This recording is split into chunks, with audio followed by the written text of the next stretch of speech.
Gravando, presidente. Bom dia a todos e todas. Vamos iniciar a sessão de julgamento da 4ª Câmara Julgadora do dia 7 de maio de 2025. Então, teremos sustentação oral. O doutor Carlos Vidigal está aqui presente para fazer a sua sustentação oral. Então, nós vamos iniciar por esse processo da Raizen Energia, que é o auto de infração número 5035-226. Doutor Flávio é o relator. Então, vou passar a palavra para o doutor Flávio para seu relato, né, do caso. E depois a sustentação oral. Eu vou gravar aqui a sustentação oral se for realizada. Flávio, por favor, com a palavra. Tá bom, vamos lá. O caso é o seguinte, em face da infração atuada, foi lavrada a infração abaixo transcrita, que deixou de pagar o imposto, decorrente da remessa de mercadorias para exportação, sem, no entanto, comprovar sua efetivação no prazo previsto no artigo 445 do regulamento. O julgador singular, com o presidente a autorização, em decisão cuja ementa transcreve. Aí eu vou pular a discussão. A autora apresentou recurso ordinário, alegando, em síntese, nulidade do lançamento por violação ao 142, retorno de parte do açúcar, são 44 NFEs, isenção por se tratar de amostra grátis, de 2 litros de etanol, 1 NFE, não existência do imposto sobre 189 metros cúbicos de quebra de etanol, são 4 NFEs, e exportação de 1.818 metros cúbicos de etanol, são 2 NFEs. São as alegações com as chaves de acesso das NFEs que estão relacionadas no demonstrativo 242, apresentadas com a defesa. Assim, pretende afastar a exigência sobre as 50 notas fiscais relacionadas no demonstrativo elaborado pelo fisco, está na página 7 a 11. Bom, eu vou passar ali brevemente meu voto, porque eu estou convertendo o processo em diligência autuada por causa de algumas alegações. Caso seja vencido, eu não preparei votos de mérito. Então, aí eu vou pedir para retirar o processo. Tá? Mas, de qualquer forma, aí o doutor, depois ele vê se quer realizar a citação oral hoje ou no retorno, se é que vai ser o vencedor essa proposta. Né? Vamos ver. A autuada alega nulidade no AIM, pois as operações de exportações ocorreram ou houve justificativa para sua não ocorrência sendo a documentação desconsiderada pelo autor do feito. Tá? Bom, resumindo aqui, deixa eu ver na parte aqui. Eu estou convertendo em diligência por duas razões. Tá? A primeira delas é que a autora alega que teve o retorno de parte das mercadorias, mas essas mercadorias não têm um documento que comprove o retorno, principalmente que comprove o transporte. Tá? Então, eu estou convertendo em diligência para que a autora possa juntar esse documento que comprove o transporte, porque há a comprovação do transporte da saída, não há o do retorno.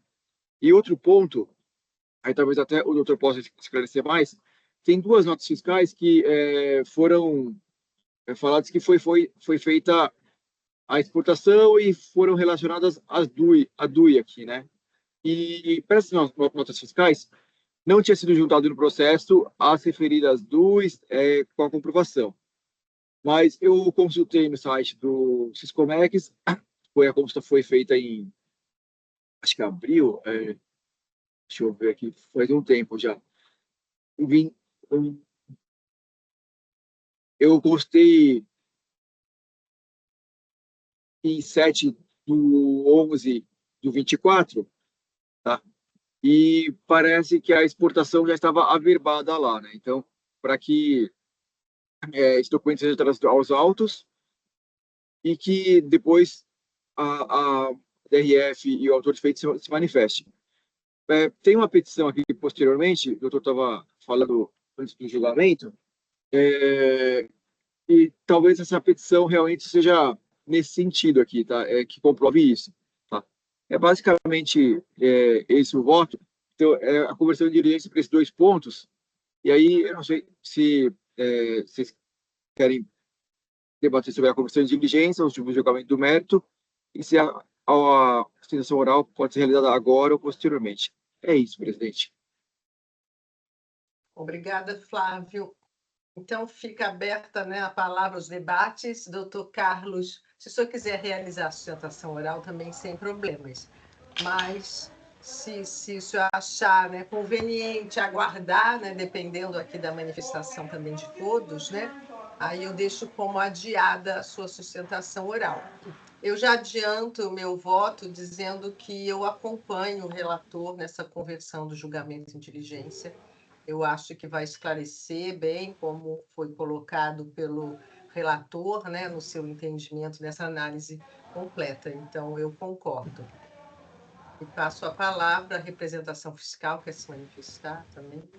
Estamos de acordo, senhor presidente, principalmente porque essa petição, ela, ao final, ela argui exatamente isso, né? A suposta comprovação da exportação. Então, o doutor Flávio dá a oportunidade da autuada, né? Ela já fez aqui, mas enfim, dá a oportunidade dela acrescentar novos documentos, se ela entender necessário. Depois, o autor do feito fala sobre isso, né? Verifica realmente essa procedência dessa documentação e depois a representação fiscal. Então, estamos de acordo, senhor presidente. Ok, obrigada, Pedro. Demais. Eu acompanho. Eu acompanho. Ok.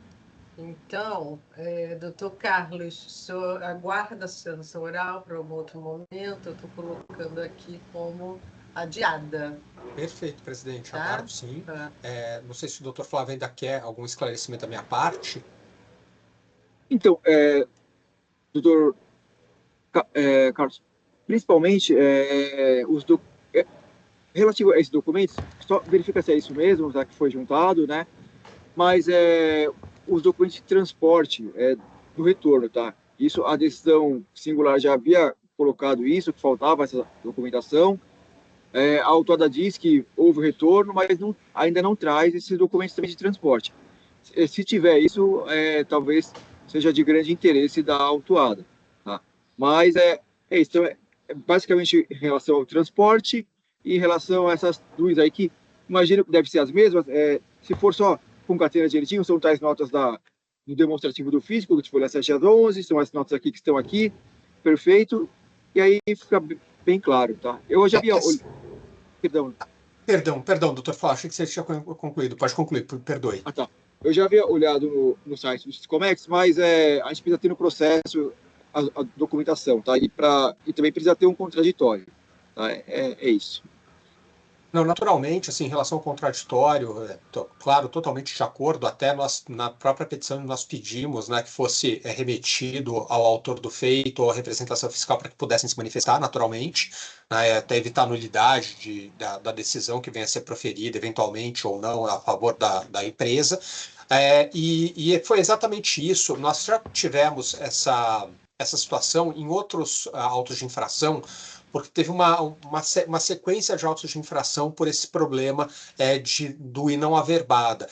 E as DUIs, e aí eu não sei quanto que a Câmara já teve contato com esse tipo de problema, mas basicamente o que tem acontecido o sistema da DUI, ele não conversa muito bem com o sistema das secretarias de Fazenda. Isso não é uma questão exclusiva no estado de São Paulo, tem acontecido Brasil afora, virou um motivo de reclamação, inclusive, dos exportadores por conta disso, por conta de DUI não averbada, e a maioria dos exportadores no Brasil tem regime especial, seja federal, seja estadual, né?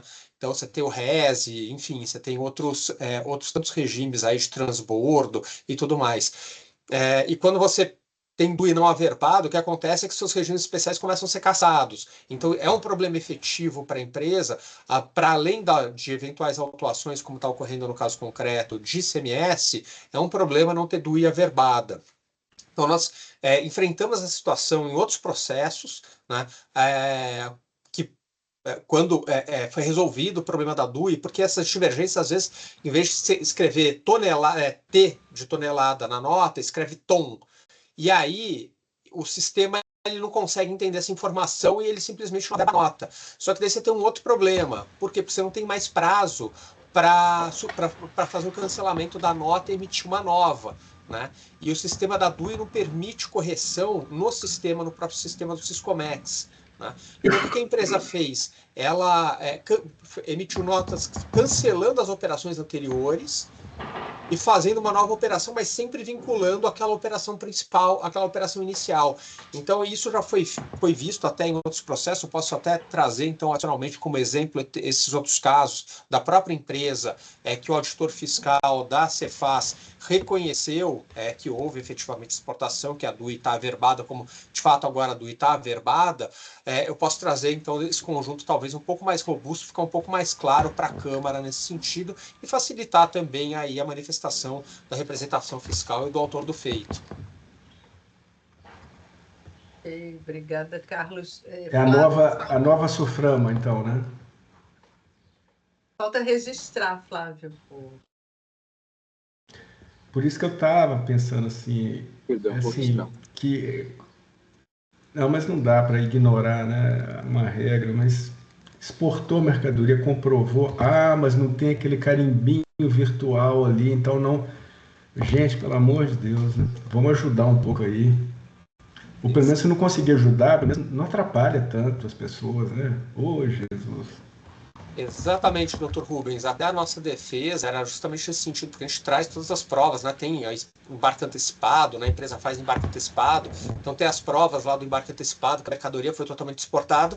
O que faltou foi o registro da DUI por conta dessa divergência, às vezes, de unidade de medida e etc.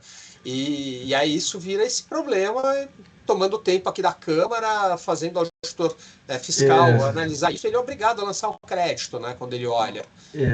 O Brasil não é para amadores, é isso aí. Está gravado, presidente, voto. Às vezes as pessoas perguntam como é que um país tão rico, né? A resposta, um pouco dela é isso aí, né? É isso. Então, nós encerramos os debates, a proposta de conversão em diligência, então, para votação, para verificar o quórum, e aí a empresa vai ter a oportunidade de se manifestar, né, e com o contraditório. A única coisa que eu queria aproveitar para perguntar ao Dr. Flávio e ao presidente, se possível, porque normalmente quando a gente converte em diligência, né, se não coloca prazo, cai naquele prazo de 5 dias. Se é possível colocar expressamente o prazo de 30 dias para... Não, o padrão é 30 dias, doutor Carlos. Então tá bom. Flávio, acho que não leu esse trecho, mas quer ler, Flávio? Não, se está 30 dias, estou satisfeito. 30 Obrigado, dias presidente. Mas está para o contribuinte, né, o autuado. Do exposto, converto feito em diligência autuada para que no prazo de 30 dias traga as informações acima. Está no último parágrafo 26. Após o autor do feito e a representação fiscal para se manifestar.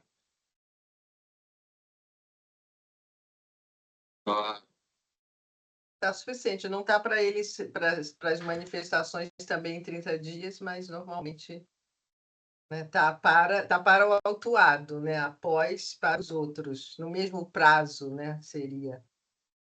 Mas acho que não há necessidade. Eu acho que não há necessidade, mas não há necessidade. Se o doutor Pedro fizer a questão, eu altero, não tem problema.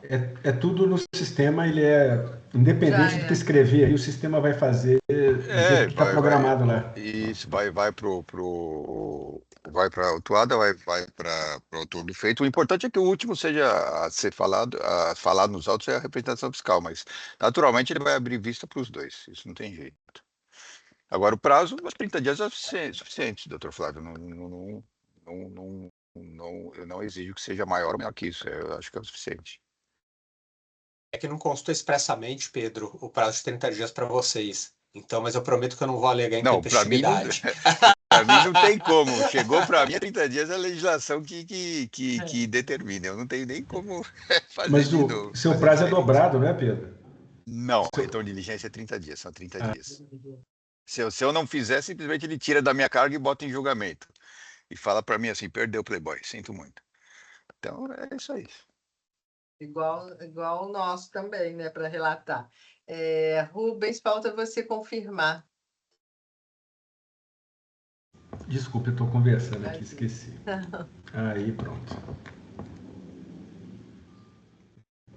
Está confirmado. Então, agora iniciar a votação.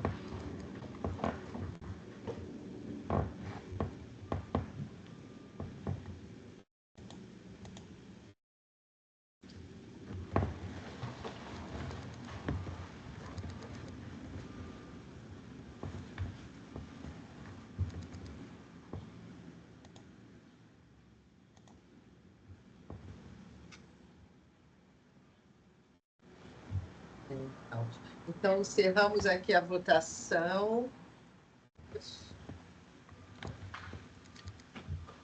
Encerramos a votação. O caso foi convertido em diligência, do caso da Raizen Energia, o auto 5035-226, então, nos termos aqui propostos pelo relator. Desculpa aqui, gente, começou a tocar. Então, está encerrado o caso seu, doutor Carlos. Muito obrigado, presidente. Obrigado a todos. Uma ótima sessão e uma boa semana. Obrigada. Fica à Abraço, doutor. vontade Até a de próxima aí. continuar ou não. Vou permanecer, então, presidente. Obrigado. Sim, à vontade.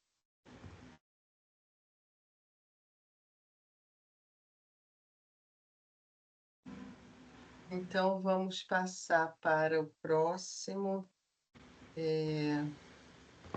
Então, na sequência da pauta, né, podemos seguir aqui, sequência, o auto 5035-290, Delmarc do Brasil, doutor Adolfo é o relator, então nós não temos mais sustentações orais.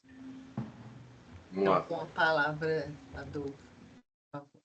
Vamos lá. Eu esqueci de mandar o voto ontem. Não tem desculpa. Mas é um caso simples. Tem concomitância, isso está em conteste. E o fiscal só lavrou o auto de tiração para preservar a multa.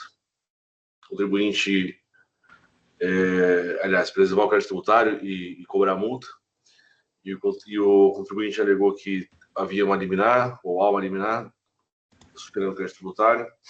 E a discussão gira em torno, portanto, do artigo 30 nosso, né? Que fala que só será lavrado sem multa se tiver depósito integral.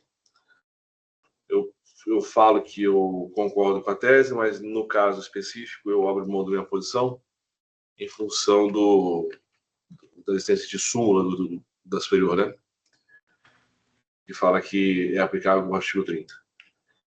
Então, com base nisso, eu abro mão da minha posição e aplico a súmula 14 e o artigo 30. Em relação à multa confiscatória,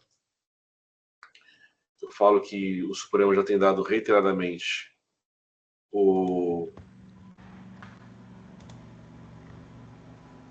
a inconstitucionalidade de multas que excedam 100%, e essas decisões têm que ser aplicadas, porque é o que o Supremo decidiu nos temas 885, mas aqui no presente caso a multa já é de 100%. Então não tem que ser aventado de confiscatoriedade. Então estou mantendo também. Só.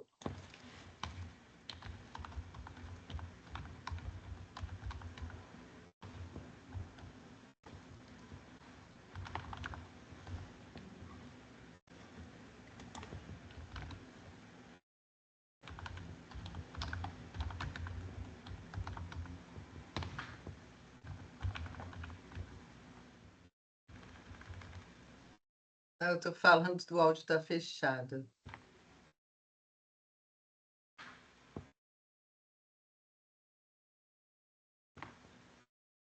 Eu estou fazendo.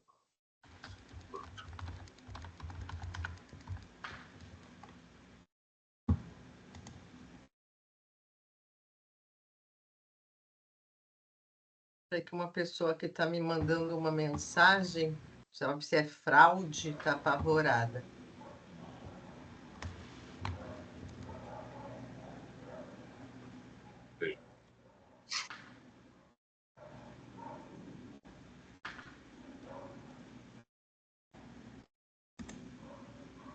Tem tanto golpe aí, né? É todo dia, toda hora. Nossa, estão dizendo que estão aqui.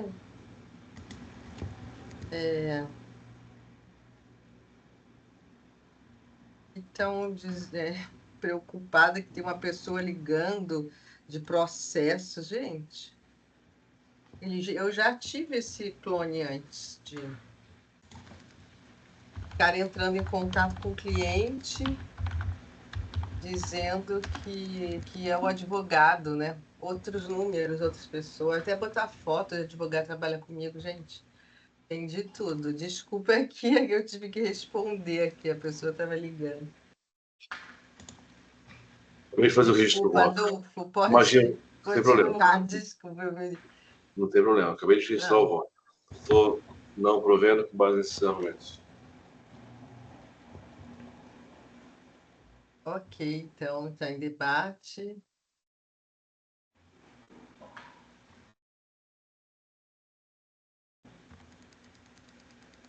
É súmula, não tem muito o que falar, né? Então, podemos encerrar aqui os debates e vamos passar a verificar o quórum.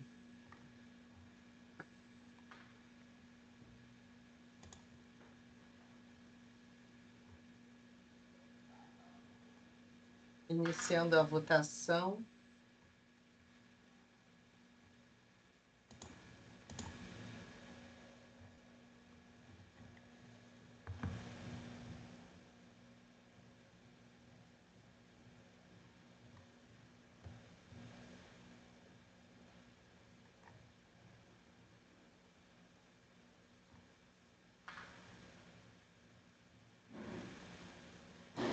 Encerrando a votação. Então, foi unânime, todos acompanharam a doutora Adolfo, o recurso foi conhecido e não provido a aplicação da súmula, no caso da Delmac do Brasil, 5035-290, esse auto de infração. Então, na sequência aqui da pauta, eu vou passar para um auto de minha relatoria, que é o 5036-232, da Atena Maquiagem, então, recurso ordinário do contribuinte. Não há sustentação oral, não há advogado presente, né? Eu até disponibilizei esse voto ontem, então vou passar aqui o relato, né? E a leitura do voto. Então, esse caso, né, o recurso ordinário do contribuinte, a acusação é relativa à falta de pagamento do imposto, que deixou de pagar o valor tal decorrente de operações de saídas de mercadorias tributadas e omitidas ao fisco. Então, foi apurado por meio de levantamento fiscal, conforme os artigos 509 e 509-A do regulamento. Autuada, então, a recorrente sustenta a nulidade da autuação, aponta que a autoridade fiscal não teria juntado os documentos, né, todos os elementos de prova que teriam levado a essa existência de irregularidade e que não teria sido intimada para apresentar documentos, né? Então, aqui, já passando ao voto, nesses pontos aqui que eu já abordei, né?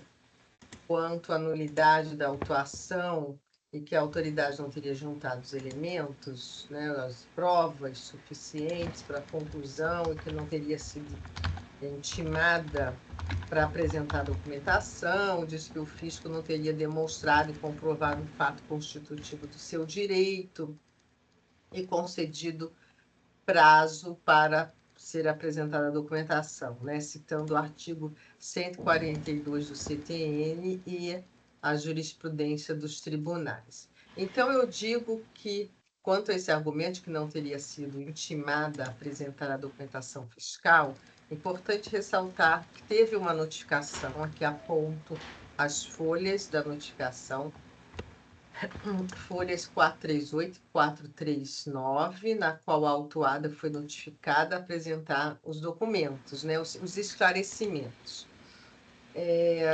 Então, aqui tem trecho, né, de que constou na notificação, né, para esclarecer as divergências que foram observadas dos valores dos documentos fiscais relativos às aquisições de mercadoria, que são as entradas, e as vendas, né, as saídas, justificando a falta de emissão de documentação fiscal.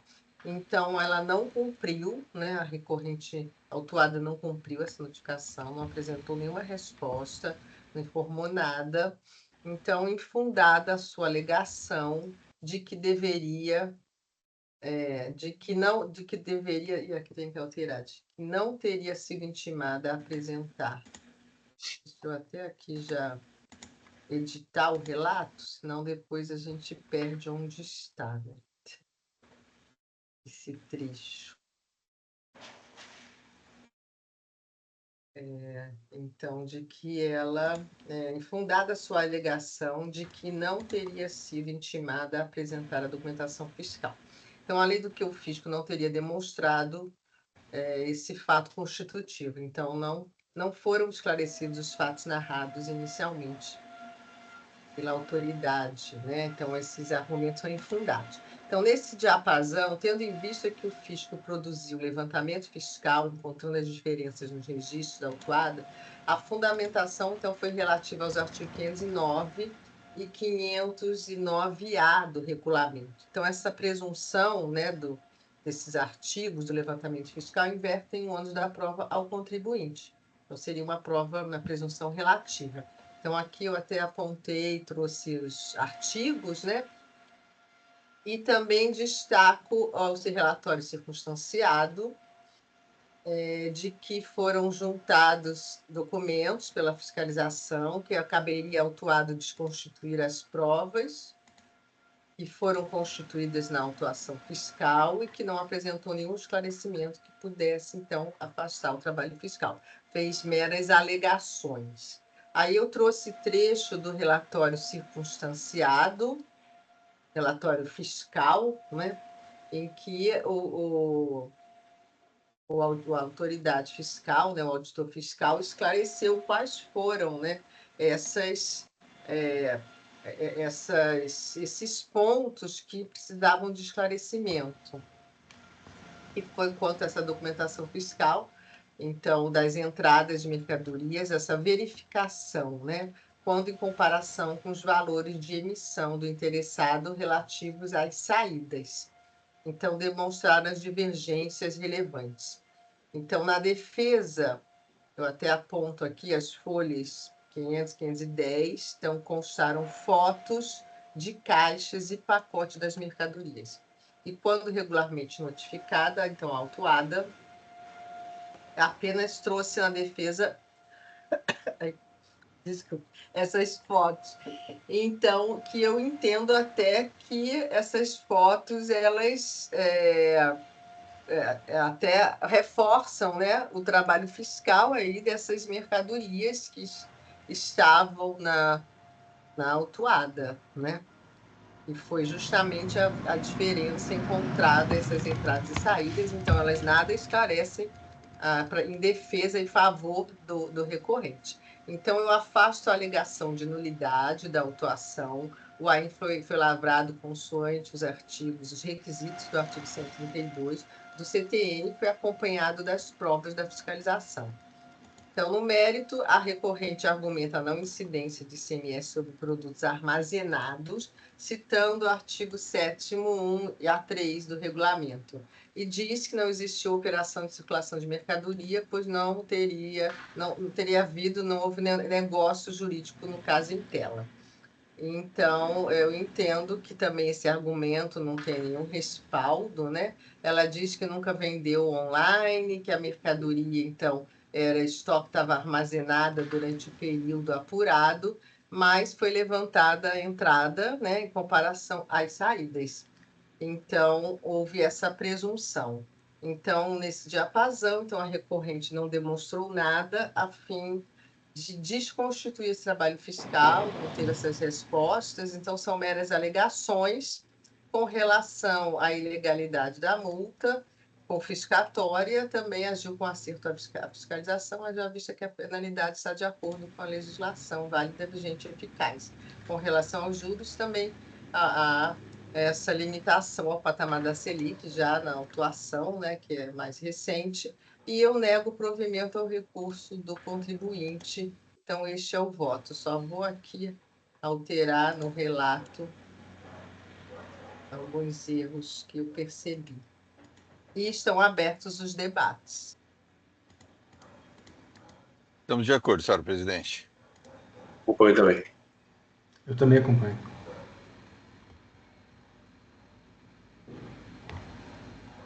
Também acompanho, presidente.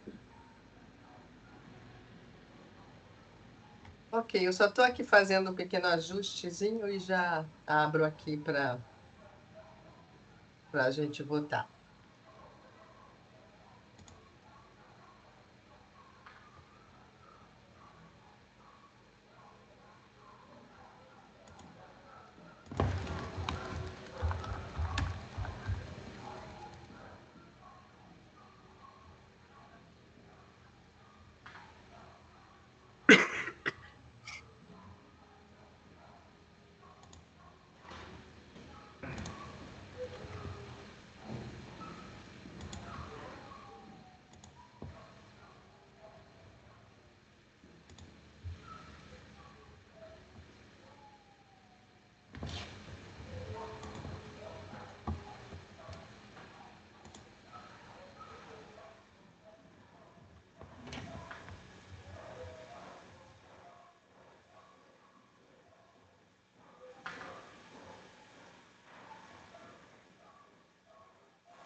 Registrado, então, como conhecido e não provido.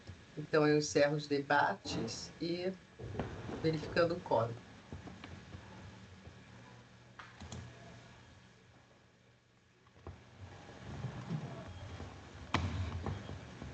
Iniciando a votação.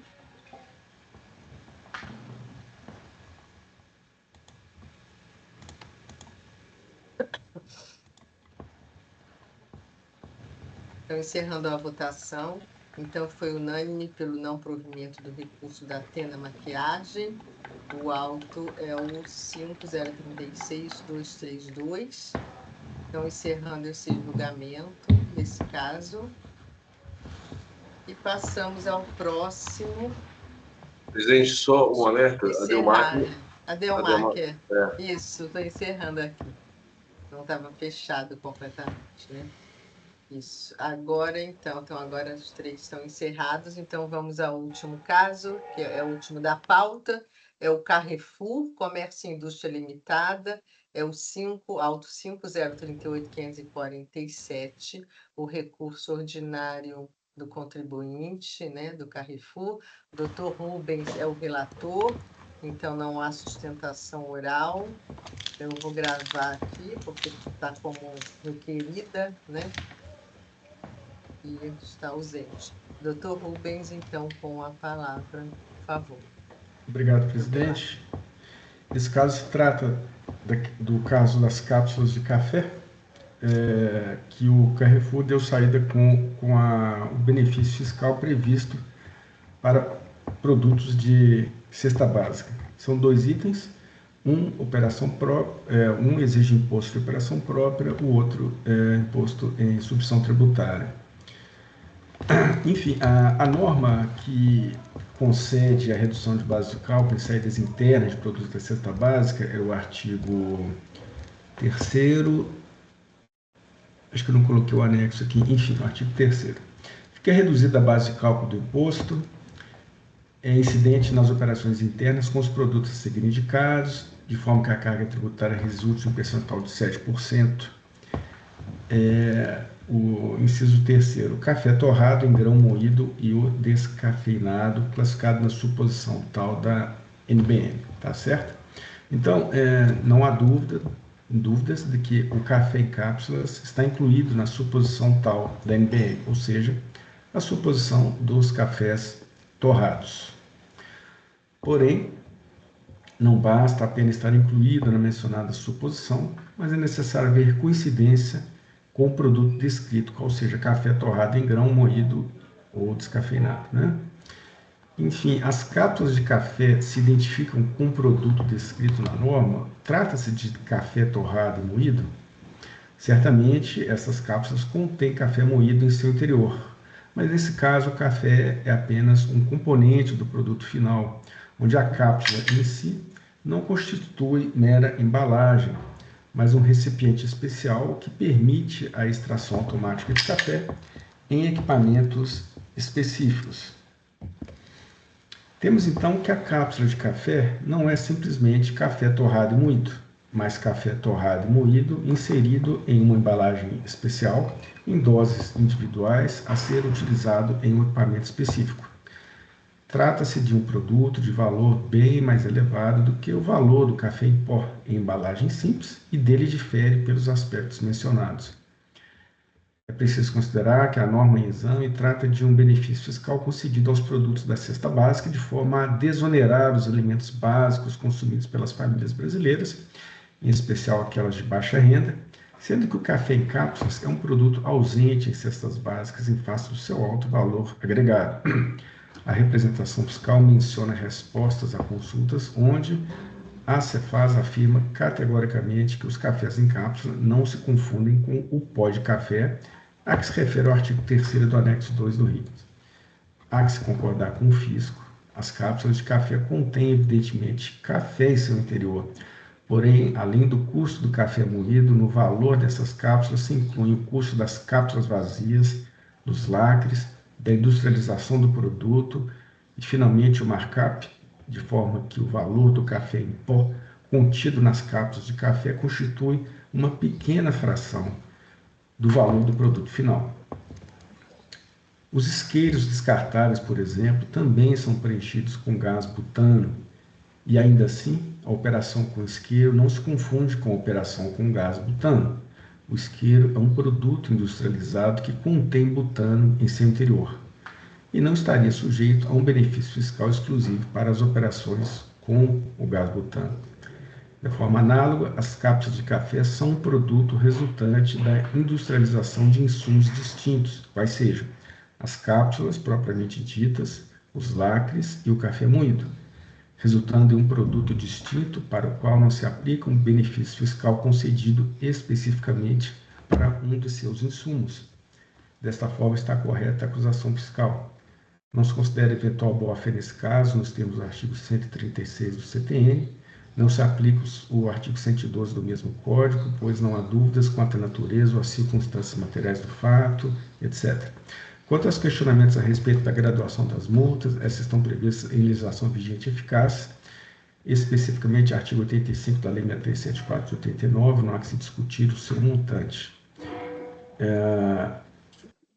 E a atualização do seu valor básico, objeto da súmula 13 desse tribunal, não estão presentes as condições que permitem redução do valor das multas nos termos do artigo 527-A, haja vista que as acusações propiciam falta de pagamento do imposto.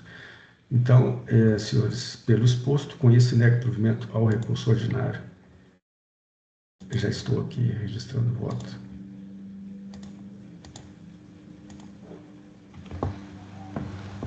Obrigada, Rubens. Então, os debates estão abertos. Aqui de vista, né? De vista. É. Pensando aqui na questão do código CNN, né? O código.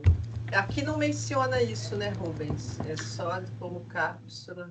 Não, o produto, não há dúvidas que ele está no código. Está tá? no código. Está, né? no código NCM, mas ele difere da descrição. Isso. E aí, eu passei aos senhores também uma decisão de Câmara Julgadora, terceira Câmara Julgadora, em que foi mantido esse item e, inclusive, nesse voto foi citado uma ação judicial. Então, essa questão já foi decidida pelo Tribunal de Justiça como cápsula de café não tem direito à redução da base de cálculo.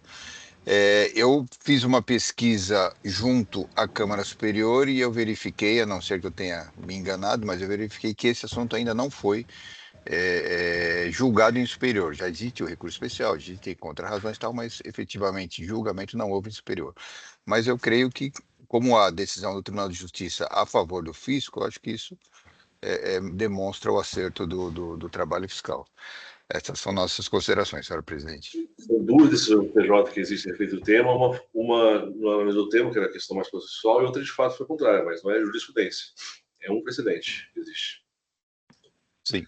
Está longe de ser pacífico. Ninguém pedido, então, a solicitação de vista, doutor Adolfo. Acho que é bem-vinda a vista, né? Sem problemas, para analisar aí essas questões mais profundamente. Então, está concedida a vista, Adolfo. Mais alguém, Flávio, quer se manifestar ou vista? Não. Não. Não, né? Eu vou esperar o retorno para... Ok. Então, sai em vista o caso do Carrefour. Para o doutor Adolfo voltará numa outra oportunidade, outra sessão. Então, assim, eu encerro o julgamento com a vista concedida e, com isso, também encerramos a pauta de hoje. É isso, aqui estão todos encerrados, até que hoje foi até rápido, né? Tranquilo. 4 tá tranquilo, sem muitas sustentações orais, né? Foi tudo certo, fluiu bem. Oswaldo está nos ouvindo? Então, com isso, podemos encerrar a sessão de hoje, Oswaldo. Encerrar a gravação.